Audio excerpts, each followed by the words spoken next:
Hello everyone and welcome back. Today, we open a new chapter in the emotional journey of CEO James and Diep, two souls who have experienced the storms of heartbreak, silence, and reconciliation.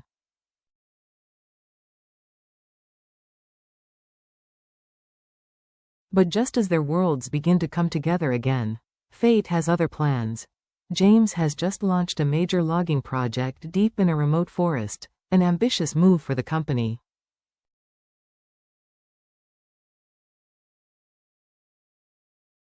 But disturbing reports begin to emerge: illegal logging, whispered threats, strange activity at night.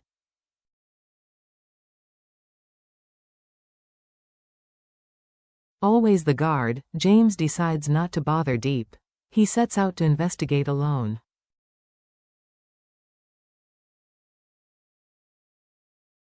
That night, the forest is silent. A thick fog covers the trees. And James never returns.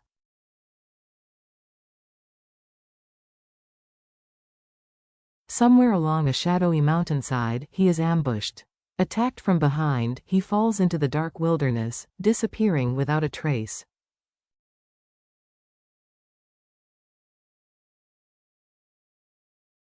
No one saw, no one knew, and just like that, a man known for his control and clarity disappeared into obscurity.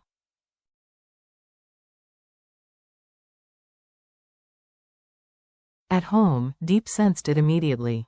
James never missed a call, even if it meant a few minutes.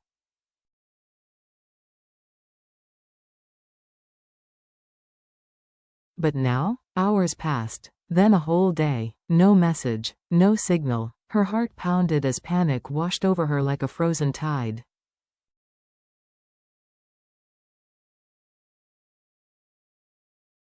She called, again, again. Still nothing. By evening, the silence had become unbearable.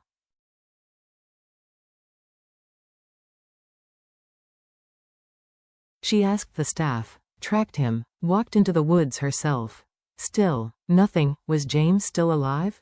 Had something terrible happened? And if he never returned, what would happen to the woman who had waited so long for him?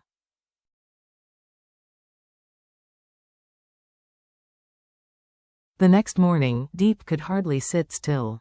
Every gust of wind startled her. Every ring of the phone was a desperate hope.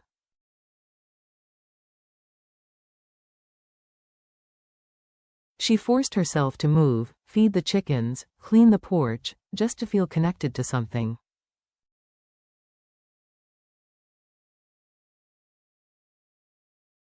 But James was everywhere. His towel was still hanging near the bathroom.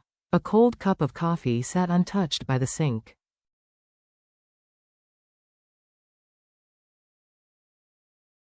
Finally, she grabbed her coat and left the house. She needed answers, even if it meant knocking on the door of the woman who knew James better than anyone, his mother.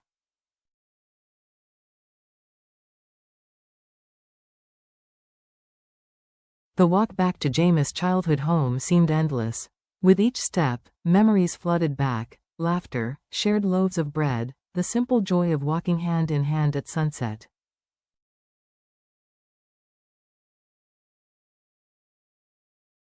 But now, all the memories were heavy. When James' mother opened the door, her eyes were red. She hadn't slept either.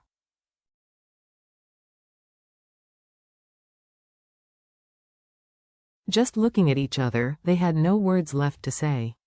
James was missing. Neither could pretend anymore.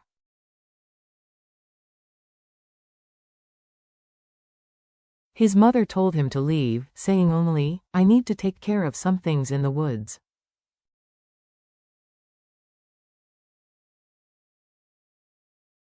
"He'll be back tonight." But night fell. No sign of him. No call. No word. They were no longer imagining the worst.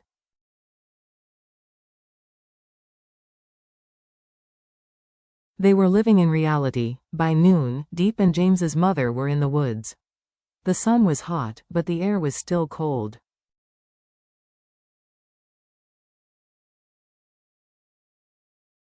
Their footsteps crunched on dry leaves, echoing in the silence. They asked the guards, the workers, the locals.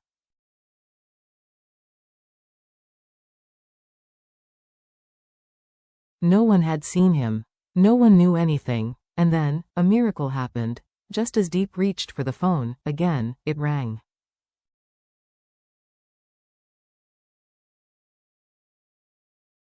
James's name flashed on the screen. She froze. Tears welled up immediately. Her hands shook as she answered.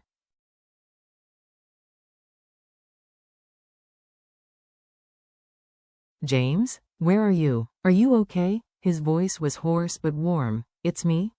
I'm okay.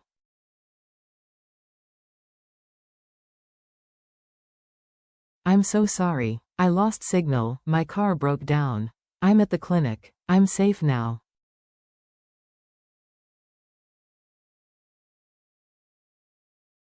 James was found by a local healer, an old woman who was foraging deep in the woods.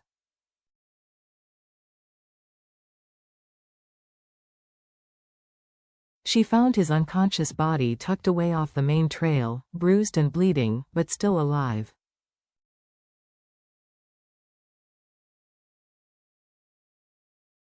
With no phone signal and no way to call for help, she brought him down with the help of villagers, caring for him through the night.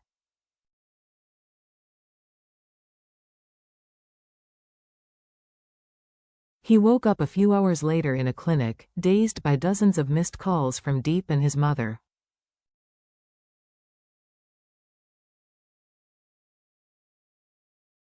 Guilt overwhelmed him. He texted Diep, "I'm safe. Can you come to me? I need you. Oh, and bring some cash."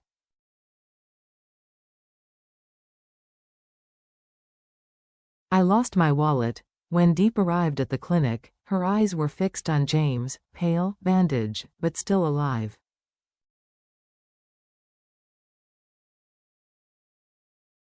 She said nothing. She just held him. And when he finally opened his eyes and whispered, "I'm here," she almost collapsed in his arms.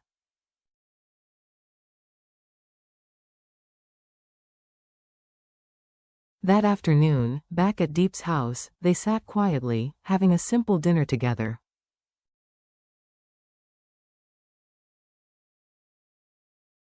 No flashy declarations, just quiet gratitude, a warmth that only comes after losing, and then finding, the thing you love most.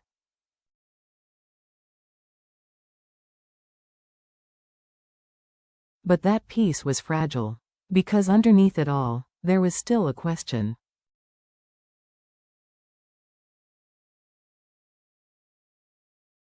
Why was James attacked? Why was he there, at that moment? His car was untouched. His watch was still on his wrist.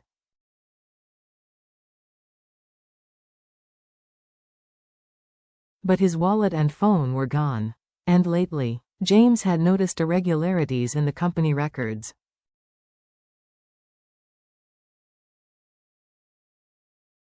Hidden orders, missing files. This is not a coincidence.